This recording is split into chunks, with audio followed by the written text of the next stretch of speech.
Buenas tardes. Cuidado. Este es el grupo Amigos de las Tertulias de Barcelona. Mi nombre es Carmen y el tema de hoy es enseñar, aprender y comprender. He de deciros desde el principio que yo no soy maestra, pero soy bastante autodidacta. Entonces el tema lo he construido a partir de leer un poco historia de la educación. También me relaciono bastante con maestros porque soy voluntaria en una asociación de libros y formamos bibliotecas en las escuelas y en los institutos, y también vienen alumnos allí a buscar libros porque tenemos un fondo de libros de los que se leen en el bachillerato y en secundaria. Entonces estoy bastante, relacionada con la cuestión educativa. Enseñar, aprender y comprender. Durante miles de años, la especie humana vivió sin saber leer ni escribir, es decir, fue analfabeta. Consiguió hablar al principio con dificultades, a base de gritos, balbuceos, después con sonidos articulados, que hoy llamamos palabras, y más tarde, uniendo esas palabras, construyó frases. Y conversó, de forma más o menos comprensible, con los de su grupo.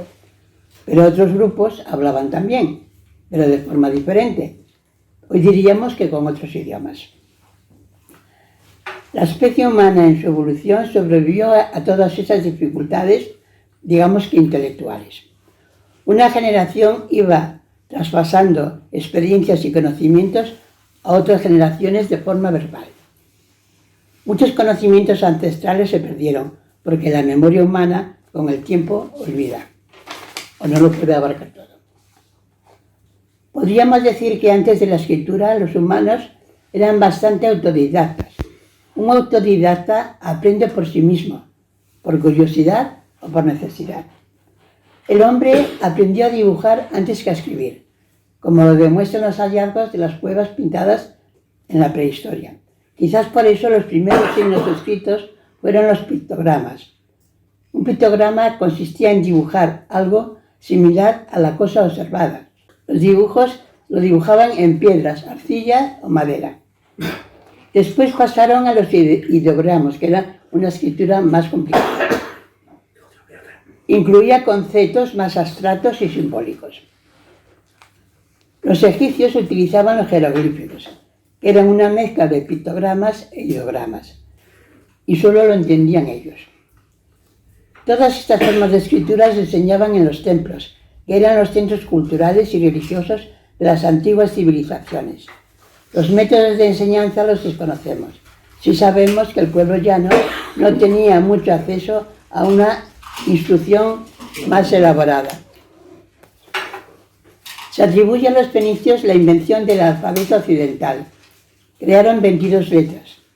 Los fenicios eran comerciantes y querían métodos sencillos para sus contactos comerciales y cálculos aritméticos y de contabilidad. Ya utilizaron del número 1 al 9. El 0 fue posterior, que fue un invento hindú. Al alfabeto de los fenicios, los griegos añadieron 5 letras, las vocales. Y así pues, con todo este material, estos conocimientos alfabetizados, los griegos crearon una enseñanza básica. Crearon centros para la instrucción, que hoy les llamamos escuelas. Se pretendía que los niños griegos y los jóvenes,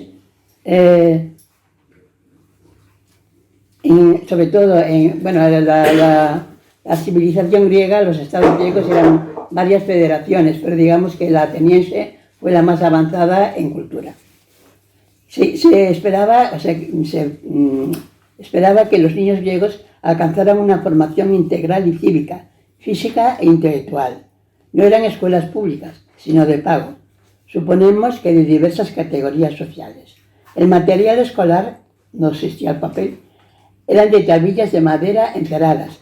Se podría rascar la cera y volver a utilizarlas. Se escribía con un punzón. Los niños estaban escolarizados desde los 7 a los 16 años.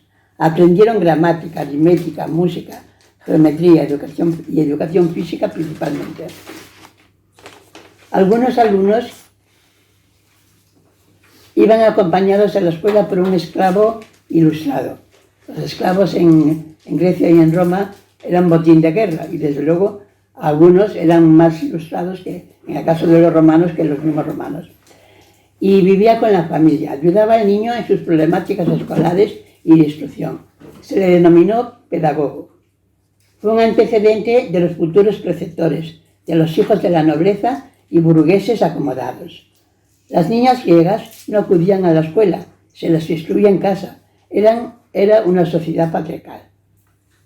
Superada la etapa escolar se podía acudir a las academias, en donde los sabios de la época daban sus clases magistrales. Los romanos copiaron el método de los griegos. Se ha denominado educación espartana a la instrucción rígida, con más castigos que premios. Su práctica se ha practicado durante siglos en algunos colegios, con el lema de que la letra con la sangre entra.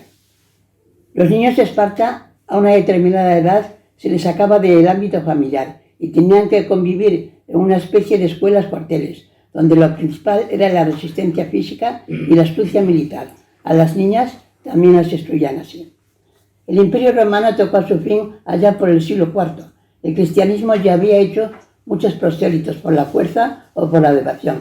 Así que, ante la falta de alternativa de otros enseñantes, la Iglesia tomó el control de la enseñanza básica y menos básica. Desde luego distinguió a los ricos de los pobres. El clero era el tercer poder, después del rey y la nobleza. Los monasterios hicieron una gran labor en la enseñanza. Tenían sus escuelas en los monasterios, igual unos para los ricos y otros para los pobres, de beneficencia. Pero también los monasterios influyeron un poco en el aprendizaje de oficios, sobre todo en la agricultura. Y los monjes fueron unos grandes avanzados, tanto en regadío y otras funciones agrícolas y sobre todo de creación de libros, porque había un escritorio en que los monjes copiaban los libros donde se recopilaba el saber antiguo. Los gremios también hicieron su función. Nadie podía ejercer un trabajo sin el permiso del gremio.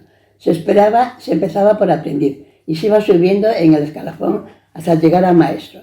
Que llegar a maestro y ejercerlo era difícil, porque los maestros dejaban el puesto a sus hijos. En la enseñanza, la licencia de maestros, en la Edad Media, la licencia de maestros la daban los colegios catedralicios, a donde acudían los novicios, pero también estudiantes laicos. Un maestro con licencia podía ejercer como preceptor particular o dar clases en un recinto cerrado. No eran clases gratuitas. Como se ve, como vemos hasta ahora, y que la población fue aumentando y también la burguesía, digamos que también creció, se vio la necesidad de crear una instrucción más elaborada y organizada, sobre todo para los hijos de las clases más pudientes. Se crearon diversas congregaciones religiosas, dedicadas exclusivamente a este fin. Estas congregaciones religiosas educativas existen actualmente, algunas han pervivido. Algunos colegios eran de internos y otros no. Los pobres recibían instrucción básica en las parroquias y en las escuelas dominicales, tanto en los católicos como después en los protestantes. Así pues, la Iglesia ejerció el monopolio de la enseñanza durante siglos. Los niños y las niñas, después de lo básico, leer, escribir y aritmética, recibían una educación diferente. A los niños se les educaba para ejercer una profesión o de adorno, porque a muchos no necesitaban trabajar, eran de adorno. En la Revolución Francesa, todas estas cuestiones, digamos que pasaron a segundo plano, porque la Revolución, digamos que a muchas congregaciones religiosas las dispersó y creó un derecho de los individuos, que los ciudadanos tenían derecho a la instrucción y a la instrucción pública. Lógicamente, instruir a toda una nación se ha de organizar una logística, y en eso Napoleón fue bastante eficaz. Creó una red de escuelas y liceos públicos de libre acceso. Otras naciones hicieron lo mismo. A principios del siglo XX, la red pública de enseñanza había avanzado. Se declaró obligatoria la asistencia a la escuela. Las intenciones eran buenas, pero muchos padres no mandaban a sus hijos a la escuela, y menos a sus hijas. Muchos de estos niños trabajaban en el campo o en la fábrica, y además el material escolar era caro. Francia fue pionera en desterrar los símbolos religiosos de las escuelas. España ha tenido durante siglos un gran índice de analfabetismo. Dentro de la generación de nuestros padres, la gente del mundo rural era analfabeta. Durante la Segunda República, los partidos de izquierda intentaron conseguir corregir el problema. En las casas del pueblo, es decir, por ejemplo, los anarquistas y los socialistas tenían unas casas del pueblo que eran socialistas, y allí pues daban clases. Impartían enseñanza gratuita. Antes del franquismo hubo intentos de nuevas metodologías, como la Institución Libre de Enseñanza y aquí en Cataluña con las escuelas de Ferrer y Guardia, de corte anarquista. La pedagoga Montessori italiana también influyó bastante en los nuevos métodos. El franquismo, no se le vamos a negar, creó logística de escuelas públicas, construyendo, ya una vez han pasado unos años desde la posguerra, construyendo grupos escolares. El problema es que los maestros salidos de las escuelas normales tenían que andarse con cuidado, porque la censura estaba a la orden del día. Y también en los libros de texto de algunas asignaturas. Durante el franquismo convivió la pública con la privada, la enseñanza pública con la privada. Al principio se iba a la escuela hasta los 12 años, después hasta los 14. Y después, ya en la democracia, es obligatoria hasta los 16. Y digo obligatorio, porque si no se hace este recorrido, no dan al alumno el diploma de conclusión de estudios. Y sin este diploma es difícil encontrar empleo, por lo que algunos retornan los estudios más tarde, para tener el llamado graduado escolar. En este aspecto, las escuelas de adultos han hecho y hacen una gran labor, porque dan acceso a nuevos aprendizajes, aunque sus profesores no están muy valorados, porque se piensa que han llegado a estas escuelas rebotados de otros colegios. En España hay 3 clases de colegios, o de formas no de formas de enseñanza, sino de acceso. Primero, la privada, de diversos precios, en la matriculación y la mensualidad. Los padres lo pagan todo. Los padres que matriculan en ellas a sus hijos consideran el gasto como una inversión. A los colegios les interesa ofrecer una buena calidad, en su metodología, porque les va en ello su prestigio. La mayoría de los ciudadanos, si pudieran, enviarían a sus hijos a las escuelas privadas. La segunda, vertiente es la escuela concertada. En la escuela concertada, una parte de las matrículas y mensualidades la pagan los padres y otro las autonomías. Todas las autonomías tienen las competencias de educación. Es más accesible a la mayoría, aunque no todavía para todos los padres. No obstante, las autonomías tienen diversas formas de acceso, con becas. Para evitar que las escuelas públicas sean guetos, entonces se conceden becas a determinados alumnos para que vayan a la concertada. A esos alumnos se les paga todo el material escolar, incluido el comedor. En España hay 2.400 centros concertados, la mayoría propiedad de congregaciones religiosas. Algunos han tenido que cerrar por déficit de natalidad. Los profesores de las concertadas no tienen la seguridad laboral de los colegios públicos, no son funcionarios. Los progenitores, si pueden, prefieren la concertada a la pública. La pública es gratuita. Los padres compran el material escolar y si no tienen medios y lo demuestran, se les paga el material y el comedor también. Un maestro nacional ya tiene rango universitario. Hace tiempo no tenía rango universitario. Iban a la escuela normal. Ganan unos 2.300 euros mensuales.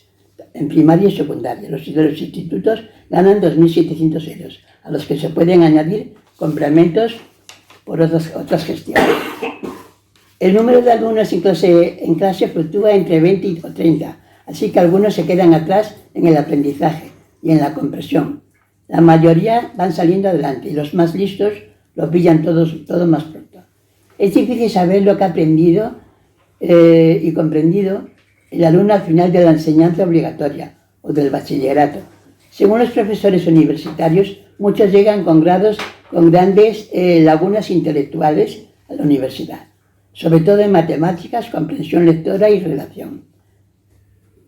En el alumno influyen muchos factores: situación familiar, barrio donde vive, personalidad, actitudes y actitudes.